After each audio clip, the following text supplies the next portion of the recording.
اگر اس وقت علماء تیار نہیں ہوئے اور اس وقت علماء مخلصین اپنے اندر اخلاص کی کیفیت پیدا نہیں کیے تو پھر جو ہونے والا ہے وہ بھی بتا دوں کہ اللہ کی طرف سے تطہیری مہم چل رہی ہے.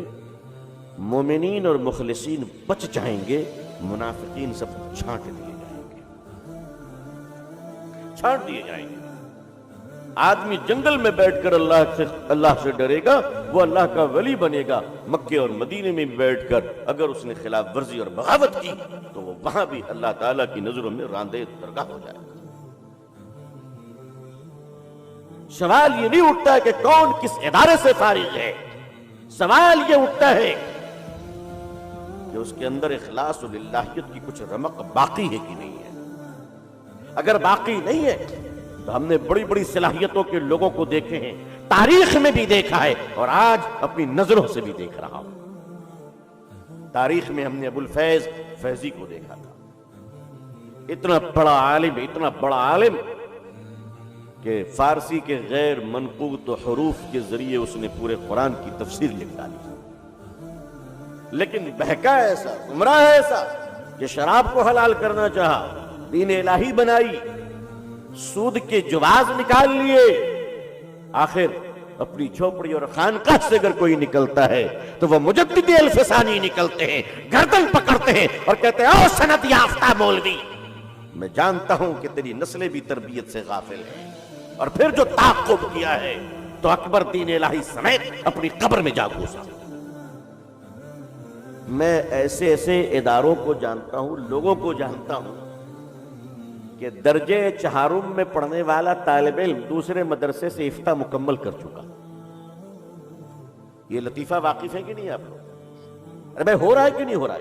یہ دھندا ہو رہا ہے کہ نہیں ہو رہا ہے؟ بولو میں غلط بول رہا ہوں؟ یہ کالا بازاری ہو رہی کہ نہیں ہو رہی ہے؟ اس کو روکنے کی ذمہ داری کس کی ہے؟ اب جناب مودی صاحب روئیں گے تو پھر ہم قنوت نازلہ پڑھیں گے. یوگی صاحب کا ڈنڈا چلے گا تو ہم لا الہ الا انت سبحانک انی کنت من الظالمین پڑھیں گے. بھائی یہ کالا بازاری دھندا ہم کیوں نہیں روک رہے؟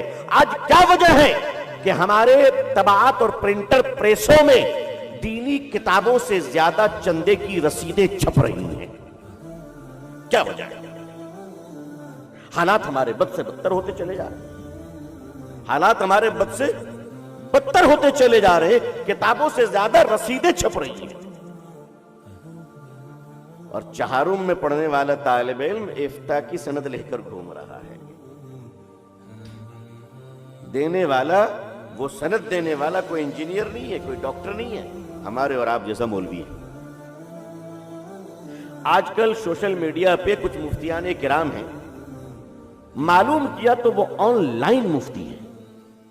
ماشاءاللہ آن لائن کلاسز، اشتہارات آ رہے ہیں آن لائن افتاء کرنے کے لیے مجھ سے رابطہ کیجئے. آپ سوچئے ہم کہاں پہنچ رہے ہیں. اچھا مجھے آپ اطمینان سے بتائیے، اللہ نہ کرے اللہ ہم سب کو صحت عطا فرمائے، کسی آدمی کو اوپن ہارٹ سرجری کروانی ہو، بہت بڑا ڈاکٹر لندن میں بیٹھا ہوا ہے، بہت بڑا ڈاکٹر،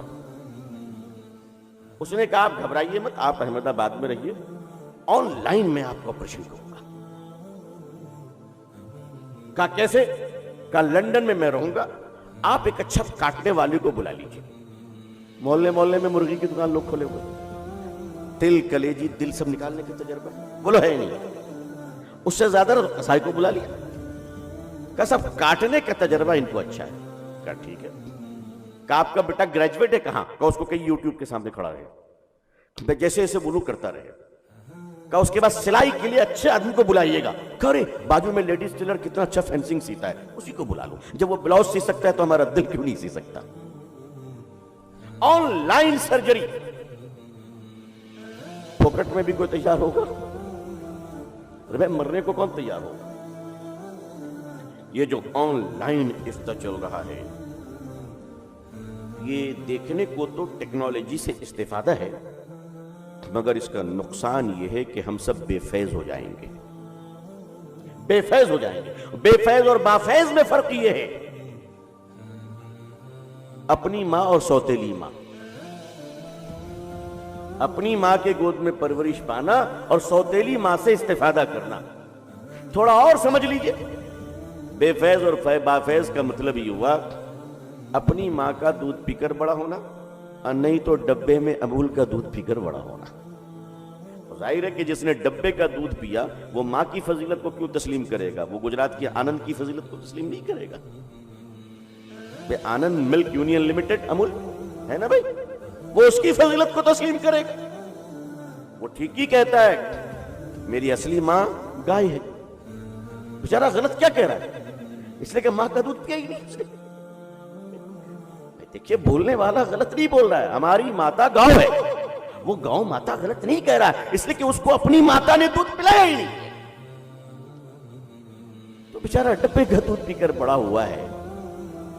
تو ظاہر ہے جو جہاں سے آیا ہے وہی کو پکارے گا نا. ہر شے اپنی اصل کی طرف لوٹتی ہے. قاعدہ کلیہ ہے کہ نہیں بتاؤ بھائی؟ ہر شے اپنی اصل کی طرف لوٹتی ہے. تو جو ماں کی اولاد ہے وہ ماں کی طرف لوٹا, جو کسی اور کی اولاد ہے وہ اس کی طرف لوٹا. اس میں ہم لوگ کو ٹینشن نہیں لینی چاہیے, ہم لوگ کو سمجھنا چاہیے پرابلم کیا ہے. اب آن لائن مفتی صاحب کا حال کیا ہوگا؟ کہیں بھی بک سکتے, کسی بھی قیمت پر بک سکتے, 50 روپے میں فتوے لیے جا سکتے. ہاں, اور فتوہ بھی اتنا ہیوی ہے, چائنیز فتوہ, یوز اینڈ تھرو. ایک بار لیا دوسری بار کام کا ہی نہیں ہے. اب اس میں جو اوریجنل لوگ ہیں بیچارے اہل اللہ ہیں, فکر مند ہیں. اچھا اہل اللہ کا مطلب یہ نہیں کہ وہ 65 سال کا ہو. ہم لوگوں کی ایک برائی یہ ہے کہ ہم لوگ اس وقت تک کسی کو بزرگ تسلیم نہیں کرتے جب تک کہ بیچارہ اپاہج ہو کر ویل چیئر میں نہ بیٹھ جائے.